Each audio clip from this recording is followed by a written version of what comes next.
Dice en Hechos 4, versículo 12, y en ninguno otro hay salvación, porque no hay otro nombre bajo el cielo dado a los hombres.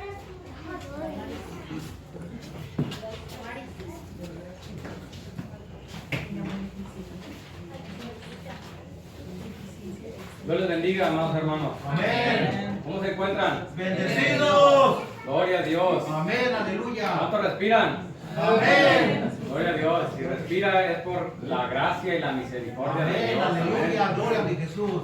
¿Alguien se acuerda cuál es el capítulo que estamos estudiando? El 12. El capítulo 12. Amén. ¿De qué libro? Marcos. De Marcos. Vamos a comenzar ahí en el capítulo 12, porque el capítulo 11 nos dejó todavía como con ganas de ver más, amén, como con ganas de ver qué iba a pasar después de aquel encuentro que hubo entre los religiosos y Jesucristo. Entonces vamos a abrir la Biblia en el capítulo 12 y vamos a leer la introducción de este capítulo, ya que la primera porción abarca hasta el versículo 12. ¿Estamos todos ahí? Amén. Marcos capítulo 12, que dice al pie de la letra, honrando al Padre, al Hijo y a su Santo Espíritu. Amén. Entonces comenzó Jesús a decirles por parábolas: un hombre plantó una viña, la cercó de vallado, cavó un lagar, edificó una torre y la arrendó a unos labradores y se fue lejos. Verso 2. Y a su tiempo envió un siervo a los labradores para que recibiere de estos el fruto de la viña. Mas ellos, tomándole, le golpearon y le enviaron con las manos vacías. ¡Qué tremendo! Amén. Verso 4. Volvió a enviarles otro siervo, pero apedreándole le hirieron en la cabeza y también le enviaron afrentado. Volvió a enviar otro y a este mataron, y a otros muchos, golpeando a unos y matando a otros. Por último, teniendo aún un hijo suyo amado, le envió también a ellos, diciendo: tendrán respeto a mi hijo. Mas aquellos labradores dijeron entre sí: este es el heredero, venid, matémosle y la heredad será nuestra. Y tomándole le mataron y le echaron fuera de la viña. ¿Qué pues hará el Señor de la viña? Pregunta. Vendrá y destruirá a los labradores y dará su viña a otros. Verso 10. ¿Ni aún esta escritura habéis leído? La piedra que desecharon los edificadores ha venido a ser cabeza del ángulo. El Señor ha hecho esto y es cosa maravillosa a nuestros ojos. Y procuraban prenderle porque entendían que decía contra ellos aquella parábola, pero temían a la multitud y dejándole se fueron. Oremos, ayúdenme a orar. Amantísimo Padre que habitas en gloria, Señor, me pongo delante de este pueblo, Señor, por gracia y misericordia tuya, Señor. Gracias, Padre, porque yo sé, Señor, que hoy estoy aquí, amado Dios, es por tu gracia y tu misericordia y porque te ha placido, Señor. Te pido, Señor, que nos des oídos para oír, Señor, lo que dice la Escritura, Señor. Una hermosa porción de la Biblia, Señor, que nos trae a profundidad un acontecimiento, Señor, que se vino a suscitar en aquellos entonces, Padre. Te pido, Señor, que pases un carbón encendido por mis labios, Señor, que no hable palabra mía, Señor, sino que seas tú, Espíritu Santo, hablando por medio de mi boca, Señor. Me quito del medio, Señor, para que seas tú, Señor, edificando a tu pueblo, Señor, y edificándome a mí también, Señor. Gracias te doy por esta palabra, Señor, porque es vida, Señor, para todo aquel que la escucha y más para el que la pone en práctica, Señor. Sabemos que con nuestras fuerzas no podemos, amado Dios, pero tú tienes el control, Señor, de nuestras vidas, Padre. Gracias te doy por cada uno de mis hermanos, Señor, que se han hecho presentes, Señor, en este momento, Señor. Padre, bendícele a cada uno, Señor. Que no nos vayamos con las manos vacías, Señor, sino que nos vayamos llenos del Espíritu Santo, Señor. Aviva el fuego del Espíritu Santo, dice, porque es vida y paz. Gracias te damos, Señor, y me pongo en tus manos en el nombre de Jesús. Amén y amén. Hemos leído, amados hermanos, esta hermosa porción, pero recordando lo que había acontecido en el capítulo 11, cuando Jesucristo llega y se presenta ante su pueblo en la capital, en Jerusalén. Y a diferencia de los grandes conquistadores que se presentan siempre, la historia narra que llegaban en sus caballos blancos con la victoria, la diadema de la conquista y de la victoria. Por ejemplo, tenemos a Napoleón, que llegó montado en su caballo blanco. Tenemos también, por ejemplo, a Alejandro Magno, que llegó montado en su caballo blanco que le había regalado su padre, que se llamaba Genofonte. Que hablar del mismo Mahoma y grandes personajes que hicieron gala de su superioridad en la conquista, pero Jesucristo llega cumpliendo una profecía montado en un asno que se encuentra en la profecía de Zacarías capítulo 9 y versículo 9, que dice así, Zacarías 9 y 9: Alégrate mucho, hija de Sión, da voces de júbilo, hija de Jerusalén. He aquí tu rey vendrá a ti, justo y salvador, humilde y cabalgando sobre un asno, sobre un pollino, hijo de asna. Entonces, Jesucristo hace algo diferente, a diferencia del hombre que busca su gloria, a diferencia del hombre que siempre busca ser exaltado y reconocido y conquistar. Jesucristo no vino de esa manera. Jesucristo dijo, yo honra de hombres no recibo, pero hay uno mayor que da testimonio de mí, decía él, y ese es mi Padre que está en los cielos. Gloria a Dios. Y de la misma forma va a venir también, dice la Biblia, el anticristo. El anticristo, como nos lo narra Apocalipsis 19:11, él va a venir montado también sobre un caballo blanco. Perdón, es en el capítulo 6, cuando se presenta, que dice, vi cuando el Cordero abrió uno de los sellos y oí uno de los 4 seres vivientes decir con voz de trueno, ven y mira. Y miré, y he aquí un caballo blanco, y el que lo montaba tenía un arco, y le fue dada una corona, y salió venciendo y para vencer. Miren cómo se va a presentar el hijo de perdición, ¿sí? Como un buen chico, pero incluso va a traer un arco, pero si observa usted, no tiene flechas el arco, ¿sí? Él va a predicar paz. Está perdido. Él va a predicar paz, pero no va a haber paz. Amén. Pero más sin embargo, Jesucristo, el Rey de Justicia por excelencia, el Príncipe de Paz, Él va a venir en su segunda venida de una forma diferente. Y es ahí donde les decía en Apocalipsis 19:11, cuando Él se va a presentar, y ahora sí, los que no le reconocieron, ahora sí se van a maravillar cuando lo miren. Dice, entonces vi el cielo abierto, y aquí un caballo blanco, y el que lo montaba se llamaba Fiel y Verdadero, y con justicia juzga y pelea. Sus ojos eran como llama de fuego, y había en su cabeza muchas diademas, y tenía un nombre escrito que nadie conocía, sino solo él mismo. Estaba vestido de una ropa teñida en sangre, y su nombre es el Verbo de Dios.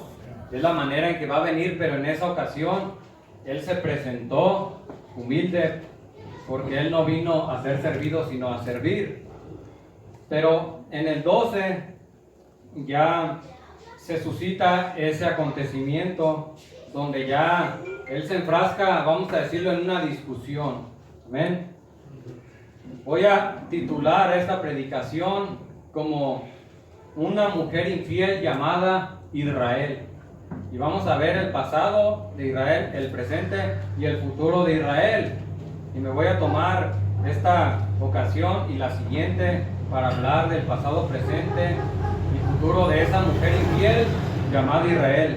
Y aquí estaban los que estaban al frente del pueblo de Israel, los que eran encargados de guiar al pueblo a toda verdad y a toda justicia. Y no era de otra manera, sino también con la ley misma, ya que el fin de la ley es Cristo. Pero aquí le tenían enfrente, y en el verso 1 dice: entonces comenzó Jesús a decirles por parábolas. ¿Sí? ¿Qué es una parábola? Una parábola es una metáfora. Es una metáfora, pero eran historias, ¿sí? Que Jesucristo les contaba, pero aunque era hablando metafóricamente, representaba una verdad espiritual. ¿Sí? Él no contaba las metáforas, las parábolas, simplemente para traer cuentos o ciencia ficción, fábulas. No, representaban verdades espirituales que eran las que pueden condenar a la gente o pueden traerlo para reconocimiento de justicia y venir a los pies de Cristo. ¿Ok?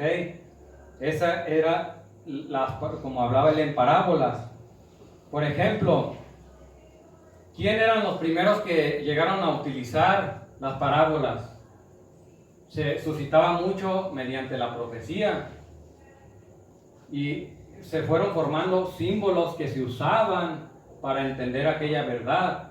Por ejemplo, ¿qué simboliza una mujer en una profecía? Una nación. Y en aquellos tiempos, cuando se hacía la guerra y había un victorioso, se solía que violaban a las mujeres, acostumbraban violar a las mujeres, porque una mujer simbolizaba a la nación que habían vencido, porque por medio de la mujer es que viene la descendencia, como Jesucristo le dijo a Adán y a Eva cuando le habló en el jardín del Edén: fructificaos y multiplicad la tierra.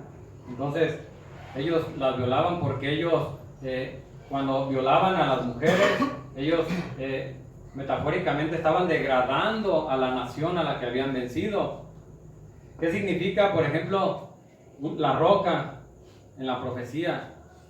Significa seguridad, firmeza, convicción. ¿Qué significa una montaña? Un problema, y que está arraigado. Mas Jesucristo dijo: el que le diga a esa montaña quítate y lo pide con fe, se tiene que remover. Amén. ¿Cuántos creen que se va a remover en su vida? Gloria a Dios. ¿Qué simbolizaba una bestia en la profecía? Una bestia simbolizaba una nación. ¿Sí? ¿Qué simbolizaba también un río? La persecución, la tribulación. Y la misma Biblia nos da la interpretación cuando lo dice también Isaías: he aquí que el enemigo levantará tribulación como un río. Y eso era lo que se levantó a Jesucristo cuando iba en la barca junto con los discípulos. Amén. Pero bienaventurado el que tiene a Cristo en su vida. Amén. Bienaventurado aquel, dice, que de mí no se avergüence, porque hay esperanza en Cristo. Amén. ¿Qué simbolizan las tinieblas? La ignorancia, el pecado, la mancha. ¿Sí? Mi pueblo pereció por falta de sabiduría. Y por lo contrario, ¿qué simboliza? La luz. ¿Ok? La limpieza, la santidad. Sin santidad nadie verá a Dios. La luz son el conocimiento de la verdad, y conoceréis la verdad, y la verdad os hará libres. La semilla simbolizaba la palabra de Dios, la tierra, el corazón del hombre, los árboles, el hombre. Es cuando se le abrieron los ojos a aquel ciego y Jesús le preguntó: ¿qué miras? Él decía: veo como hombres en forma de árboles. Amén.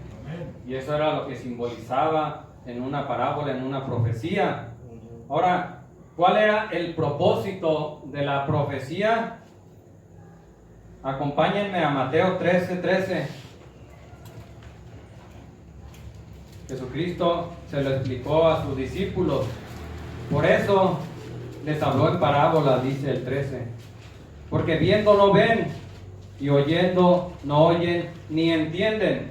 Aquí cuando dice que oyendo no oyen ni entienden y viendo no ven, no se refería a que no lo pudieran hacer, porque ese era el propósito de las parábolas.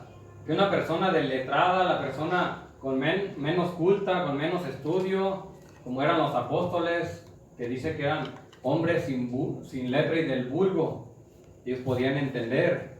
Pero a lo que se refiere aquí, ¿sí?, es a que ellos se habían propuesto en su corazón, habían cerrado su corazón para no convertirse y no darle la gloria a Jesucristo.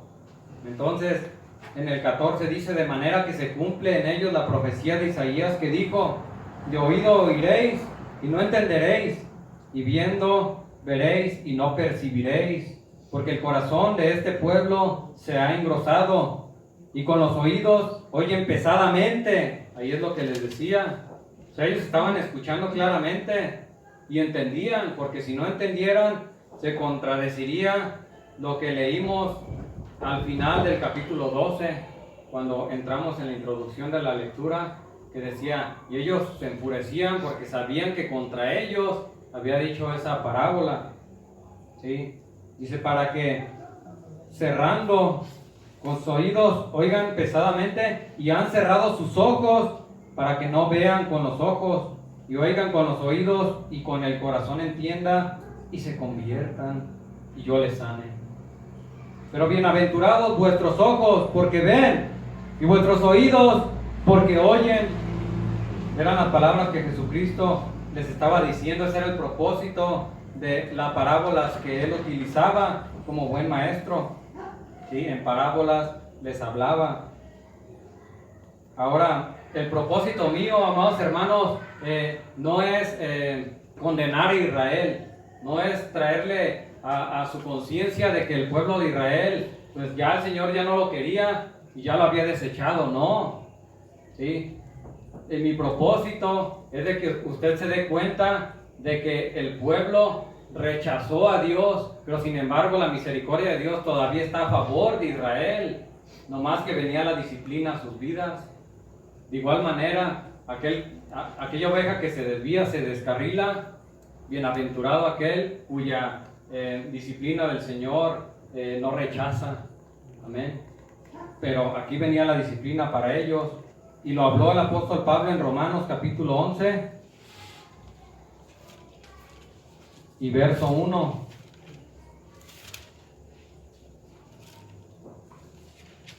Tocante al pueblo de Israel. Dice el 11:1: digo pues, pregunta, ¿ha desechado Dios a su pueblo? En ninguna manera, porque también yo soy israelita. Amén, decía Pablo. Yo me llamo Jonathan y soy de Atotonilco, el Alto Jalisco. Amén. Y entiendo claramente que Dios no ha desechado a Israel, pero les habla en el verso 1 de Marcos 12. No quite su dedo de Marcos 12 y verso 1. Les dice: un hombre plantó una viña. Así comienza la parábola. La cercó de vallado, cavó un lagar, edificó una torre y la arrendó a unos labradores y se fue lejos. ¿Quién es el hombre que planta esa viña? Jesucristo era conocido como el Hijo del Hombre. Amén. Entonces, Dios mismo, diga Dios mismo, Dios mismo fue el que plantó esa viña llamada Israel, ¿sí? El olivo, o también en otra forma de parábola le nombra la higuera, ¿sí? O la vid. Jesucristo dijo: yo soy la vid, ustedes son los pámpanos. El que no lleve fruto será arrancado, y el que en mí lleve fruto dará más. Amén. Habló también, hablando acerca del maíz, ¿sí? Que den al 70, al 80, al 100 por uno. Entonces, el hombre es Dios. Después dice, plantó una viña. La viña es Israel. La cercó de vallado, ¿sí? La capital de Israel, Jerusalén, estaba cercada por un gran muro. Antes era una costumbre de todas las naciones, los imperios, ponían una gran muralla como Jericó la tenía. Amén. Dice, cavó un lagar. El lagar es el taller donde se muele la uva para fermentar el vino, para trabajarlo. Entonces, ese lagar era donde se llevaba el fruto, que era la palabra de Dios, que venían a ser en rudimentos en aquel tiempo. Era la manera en que las personas se acercaban a Dios por medio de todas esas leyes. Edificó una torre. Si usted fuera en esos años, en esos tiempos, a Jerusalén, desde lejos usted podía ver el templo porque era grandísimo. Y hoy en día no existe, y a la par está un templo musulmán, que es el templo de la roca, donde ellos mienten diciendo que de ahí subió, ¿sí? Subió Mahoma a los cielos. Amén. Pero Jesucristo, el Hijo de Dios, es Dios por excelencia. Amén. Y Él es el único que ha ascendido a los cielos para llenarlo a todo y a todos. Amén. Entonces, ahí estaba esa torre de la que está hablando, el templo de Jerusalén. Dice, y la arrendó a unos labradores y se fue lejos. Esos labradores eran los encargados de traer ese pan, de llevar a las ovejas a pastos verdes. Pero ¿qué es lo que estaban haciendo? Un negocio. Ellos estaban desviando a las almas de la verdad y la estaban llevando al precipicio. Entonces, eso era lo que ellos estaban haciendo, y para ellos iba dedicada esa profecía. Entonces, Dios tuvo una gran visión y vio a un siervo llamado Abraham. Y cuando ve a Abraham, le habla y le dice: Abraham, ¿puedes contar las estrellas? Así será tu descendencia sobre la faz de la tierra. Y él le decía: Señor, pero pues yo ya soy viejo y no puedo tener hijos. ¿Cómo dices tú que voy a tener descendencia como las estrellas? Pues Dios en su misericordia le da un hijo que se llamó Isaac. Amén. Amén. Pero hubo otro hijo que fue hijo de desobediencia. ¿Sí? ¿Usted es hijo de esperanza o de desobediencia? Le pregunto. Amén. Si usted es hijo de obediencia y de fe, ¿sí? Es descendiente de Isaac. Amén. Pero si usted es hijo de desobediencia, es descendencia de Ismael espiritualmente. Después de esos dos caminos, se abre la descendencia de Abraham por medio de Isaac, no de Ismael, de Isaac. Después Isaac también tiene dos hijos, Esaú y Jacob. ¿Sí? Jacob a su vez tuvo 12 hijos, los patriarcas de Israel. Entonces dice la Biblia que de esos patriarcas, de esos 12 patriarcas, tenía que venir el hijo de David, ¿sí? En cuanto a la descendencia de Abraham. Pero en ese tiempo David todavía no venía. ¿Qué es lo que pasa? Que de esos 12 levanta a uno que sería Leví, del cual vendría la descendencia por medio de ese pueblo. ¿sí? Perdón, de Judá, porque de Leví venían estos sacerdotes con los cuales Jesús estaba peleando ahí, amén. Pero de la tribu de Judá venía Jesucristo, y después de estar una visión grande como las estrellas, se va reduciendo y se va haciendo más específica hasta que llega a un pueblo que se llama Belén. Y la profecía decía, pero tú, Belén Efrata, no eres la más pequeña, entonces de ti será dada esperanza al pueblo de Israel. Y Jesucristo llega y nace ahí.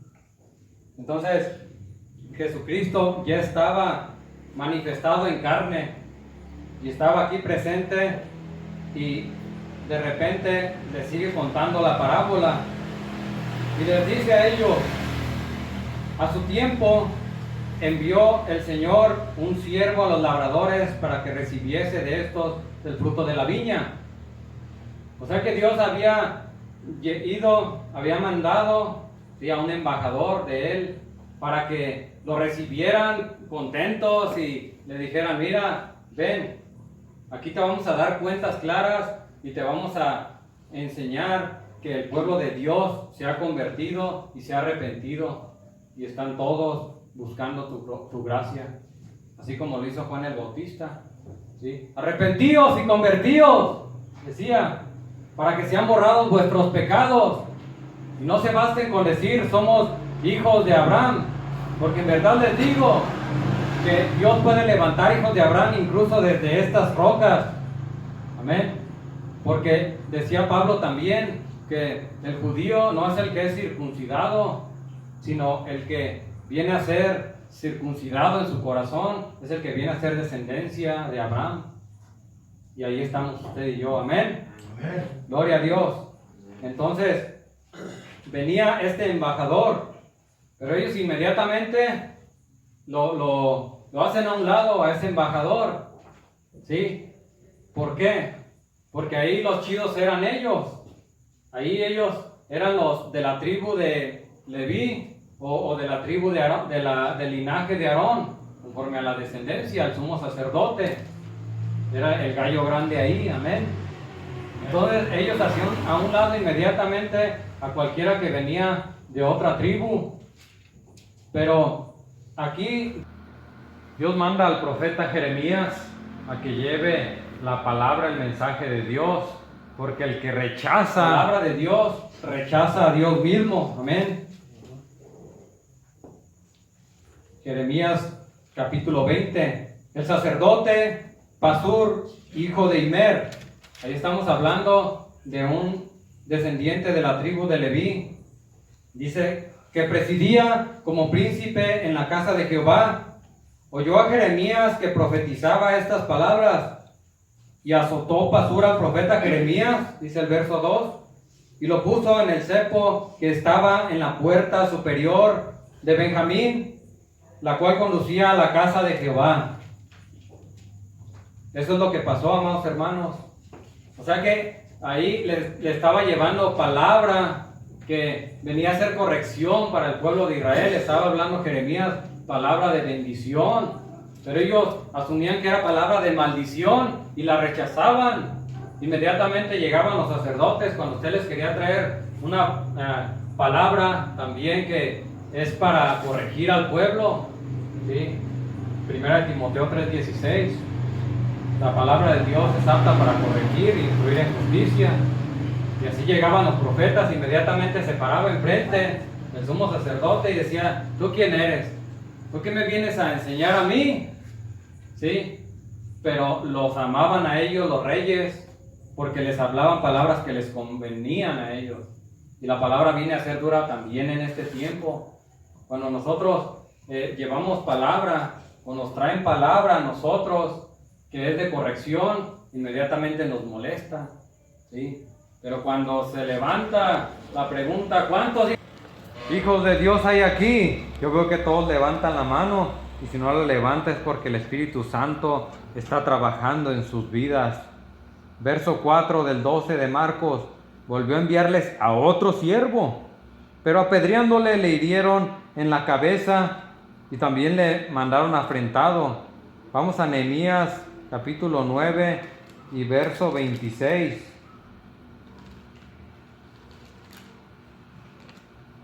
Nehemías 9:26, pero te provocaron a ira y se rebelaron contra ti, echaron tu ley tras sus espaldas y mataron a tus profetas que protestaban contra ellos para convertirlos a ti, e hicieron grandes abominaciones. Esta palabra abominaciones es una de las más fuertes en la Biblia. Es lo mismo que viene diciendo Jeremías, ¿sí?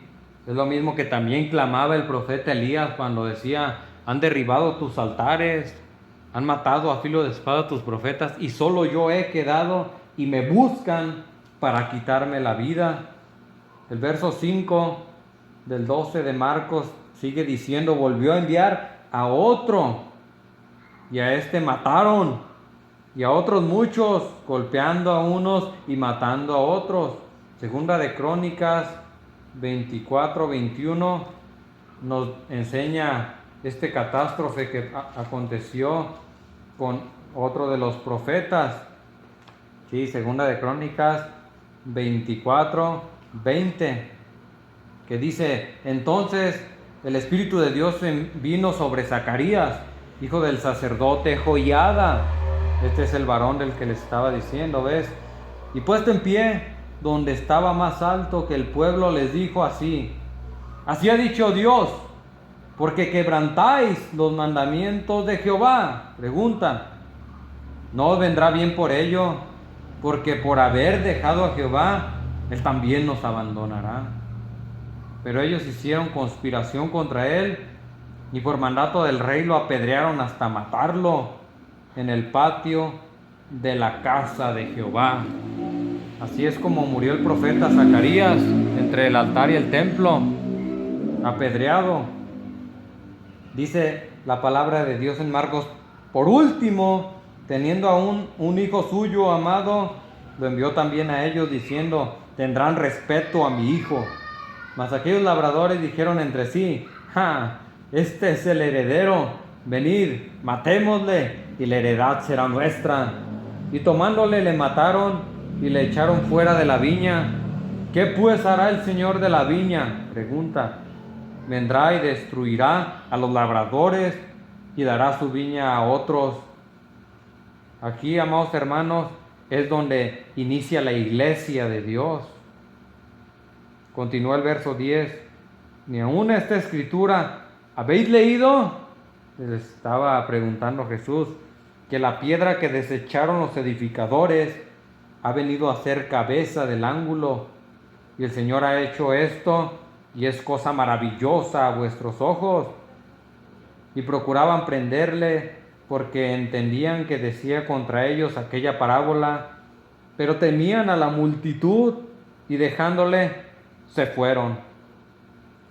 Aquí es donde aparece la iglesia de Dios. Entonces, ¿qué dijimos que simbolizaba una mujer en la profecía? Una nación. Entonces, aquí es como en Apocalipsis 12 se manifiesta esa mujer. Vamos a ir a Apocalipsis capítulo 12, que nos dice: apareció en el cielo una gran señal, una mujer vestida del sol, con la luna debajo de sus pies, y sobre su cabeza una corona de 12 estrellas. Aquí es donde aparece, ¿sí?, esta mujer. ¿Quién es esta mujer? ¿Qué representa la mujer en la profecía? Una ciudad, un pueblo, una nación. Entonces esta mujer es el pueblo de Israel. ¿Cómo lo sabemos? Porque sobre su cabeza tenía una corona de 12 estrellas. Y precisamente esas 12 estrellas son las 12 tribus de Israel, que también profetizó José el soñador en Génesis 37:9, que no hay tiempo para hablar de eso, pero es la nueva iglesia naciente con el sol de justicia, y sobre ella las tinieblas, porque el sol de justicia va naciendo en nuestros corazones, mientras que las tinieblas no pueden apagarle.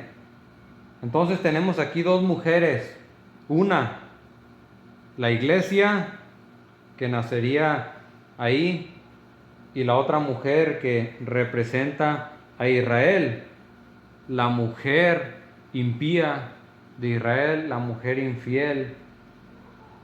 Ezequiel capítulo 23 nos da testimonio acerca de esta mujer impía, esta mujer infiel, que dice en el verso 23 de Ezequiel, ponga atención: vino a mí palabra de Jehová diciendo, hijo de hombre, hubo dos mujeres, hijas de una madre, las cuales fornicaron en Egipto.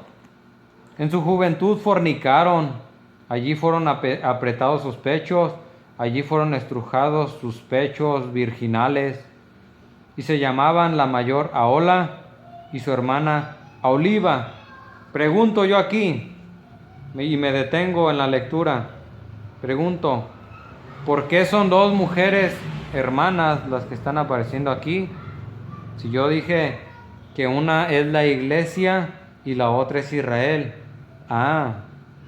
Porque Israel, aunque era una sola mujer, cuando se dividió en el reino del norte y en el reino del sur, aquí Dios las ve como dos hermanas, ¿sí? Porque las dos llegaron a ser una sola. Dice que se llamaban la mayor Ahola y su hermana Aholiba, las cuales llegaron a ser mías y dieron a luz hijos e hijas, y se llamaron Samaria, Ahola, y Jerusalén, Aholiba. Verso 5, y Ahola cometió fornicación, aun estando en mi poder, y se enamoró de sus amantes los asirios, vecinos suyos, vestidos de púrpura, gobernadores y capitanes, jóvenes codiciables todos ellos, jinetes que iban a caballo, y se prostituyó con ellos. Verso 13, y vi que se habían contaminado, un mismo camino era el de ambas, y aumentó sus fornicaciones, pues cuando vio a hombres pintados en la pared, imágenes de caldeos pintadas a color. Verso 18, así hizo patentes sus fornicaciones y descubrió sus desnudeces, por lo cual mi alma se hastió de ella, como se había ya hastiado mi alma de su hermana. Fíjese cómo le pagó a Jehová, su fundador, cómo esta nación le estaba dando la espalda a Jesucristo mismo, que estaba ahí puesto en pie. Y en el próximo mensaje vamos a ver lo que es el futuro ahora de Israel, pero ayúdenme a orar. Gracias, Señor, por este tiempo. Te damos